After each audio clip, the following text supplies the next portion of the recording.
السلام علیکم ورحمۃ اللہ وبرکاتہ۔ دوستو عزیز ساتھیو، جو کام مرکز نظام الدین سے بتایا گیا تھا اس کے اندر تمام تبدیلیاں کر کے پاکستان والوں نے ایک نیا ہی کام شروع کر دیا۔ تو کیا کیا تبدیلیاں ہیں وہاں پر سن لیجئے آپ اس بیان کے اندر۔ دعوتی کام اور اس کا اسلوب۔ الحمدللہ وحدہ والصلاة والسلام علی من لا نبی بعدہ، اما بعد۔ پاکستان میں تبلیغی کام، انڈیا میں تبلیغی کام مولانا الیاس صاحب رحمۃ اللہ علیہ نے شروع کیا، اور ان کے ساتھ جو لوگ جڑتے گئے وہ تبلیغی لوگ کہلائے۔ اس کام کے کچھ آداب اور اصول مرتب ہوئے۔ مولانا الیاس صاحب رحمۃ اللہ علیہ نے بھی بنگلے والی مسجد حضرت نظام الدین دہلی کو اپنا مرکز بنایا، اور لوگ اسے مرکز مانتے ہوئے حضرت مولانا الیاس صاحب رحمۃ اللہ علیہ سے دعوتی کام سیکھتے رہے اور اپنی اصلاح کے لیے کام کرتے رہے، اور کام پھیلتا گیا۔ تھوڑے عرصے کے بعد پارٹیشن ہو گیا۔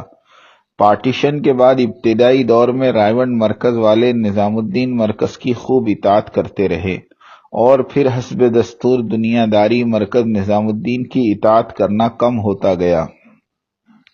بالخصوص حضرت جی ثانی کے گزر جانے کے بعد سے تو رائیونڈ مرکز والوں نے اپنی خود مختاری ہی چلائی اور الیاسی دعوت کی شبیہ ہی بدل ڈالی۔ جس طرح ہر نئی جماعت اور نئی پارٹی اور اس کے محرکین عوام میں اپنا سکہ جمانے اور اپنی شہرت اور قابلیت جتانے کے لیے کچھ نہ کچھ نئے کارنامے اور نئی تبدیلیاں لے آتے ہیں، اسی طرح مرکز رائیونڈ میں نت نئی تبدیلیوں کا آغاز ہوا، جن کا تعلق نہ تو سیرت طیبہ سے تھا اور نہ ہی کتاب و سنت سے۔ الیاس صاحب رحمۃ اللہ علیہ کی ترتیب تبلیغ میں رائیونڈ والوں کی طرف سے تبدیلیاں ملاحظہ فرمائیں۔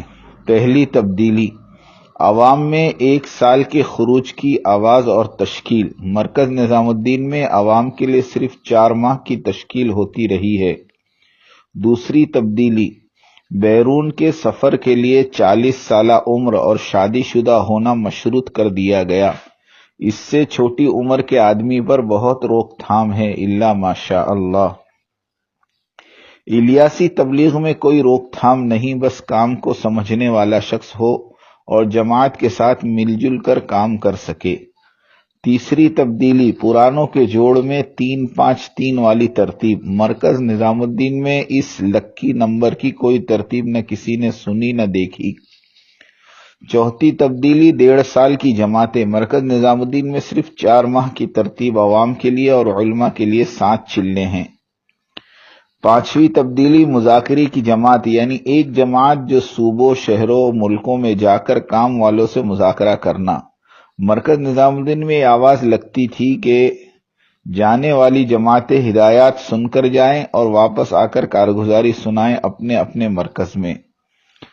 چھٹی تبدیلی، سپریم شورا بقول مولانا محمد احمد صاحب بھاولپوری دامت برکاتہم، سپر شورا یعنی پہلے رائیونڈ مرکز کی مقرر کردہ شورا کسی بات کو طے کرتی ہے، اور پھر وہ طے کردہ امور سپریم شورا میں پیش کیے جاتے ہیں۔ پھر سپریم شورا کاٹ چھانٹ کر جن امور کو قبول کرے وہی امور روب عمل لائے جاتے ہیں۔ یہ ترتیب سپریم شورا سراسر حضور صلی اللہ علیہ وسلم کے بتائے ہوئے اصول اور مشورے کے خلاف ہے، اور یہ طرز سپر شورا کمیونزم کا ایجاد کردہ طریقہ ہے۔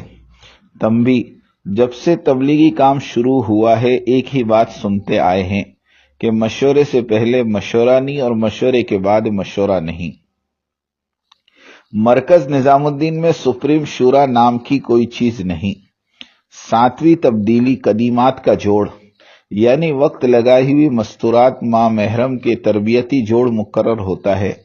سارے ملک کی مستورات کا 15 دن کا جوڑ ہوتا ہے، جس میں تقریباً 100 کے قریب جماعتیں جمع ہوتی ہے رائیونڈ مرکز کے ایک مخصوص حصے میں۔ مرکز نظام الدین میں اس طرح کا کوئی جوڑ نہیں۔ ہاں، ہر صوبے اور شہر والے اپنی اپنی ترتیب سے انہیں چند گھنٹوں کے لیے جوڑتے ہیں کسی پردے دار مکان میں، اور مذاکرہ اور بیان ہوتا ہے۔ مستورات کارگزاری سنتی ہے، دن آدھے دن کا جوڑ ہوتا ہے، بس اس سے زیادہ کچھ نہیں۔ 8ویں تبدیلی، مشقی ترتیب۔ دعوتی کام کی مشق کروانے کی جماعتیں دنیا بھر میں جا کر ساتھیوں کو دعوتی کام کیسے کرے سکھایا جاتا ہے۔ مرکز نظام الدین میں ایسی کوئی ترتیب نہیں دیکھی گئی۔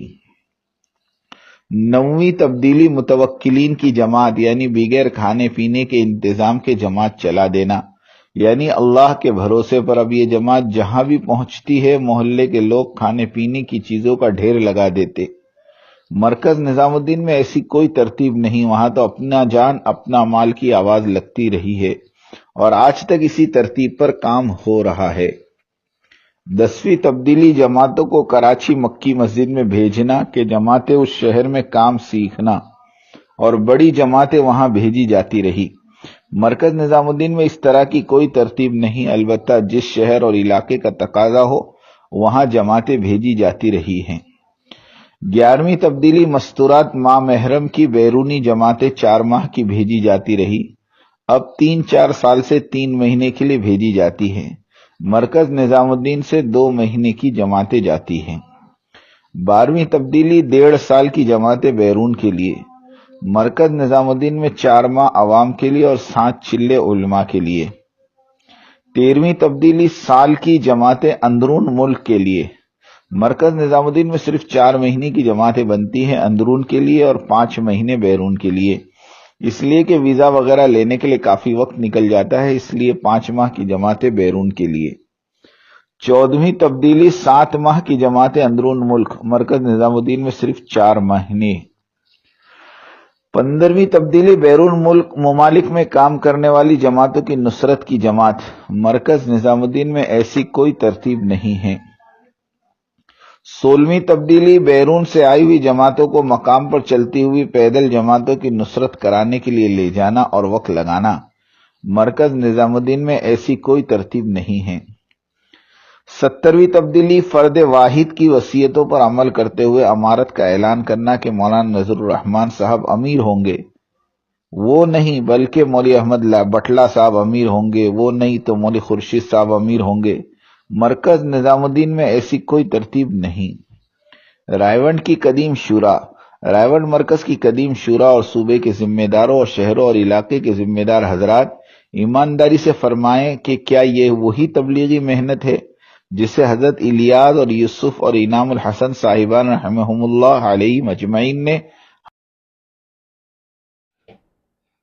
تو دوستو آپ نے تمام بیان تو سن ہی لیا ہوگا کہ مرکز نظام الدین کے اندر جو کام ہے، جو کام بتلایا گیا شروع سے، تو پاکستان والے تو بالکل ہی چینج کر دیا۔ پاکستان والوں نے اس کام کو بالکل ہی چینج کر دیا، تو بتاؤ پھر ترقی کہاں سے ہوگی؟ دوستو جتنا بتایا جا رہا ہے صرف اتنا کرنا ہے، جہاں کرنے کو کہا جا رہا ہے اتنا کرنا ہے۔ اللہ ہم سب کو عمل کرنے کی توفیق عطا فرمائے۔ السلام علیکم۔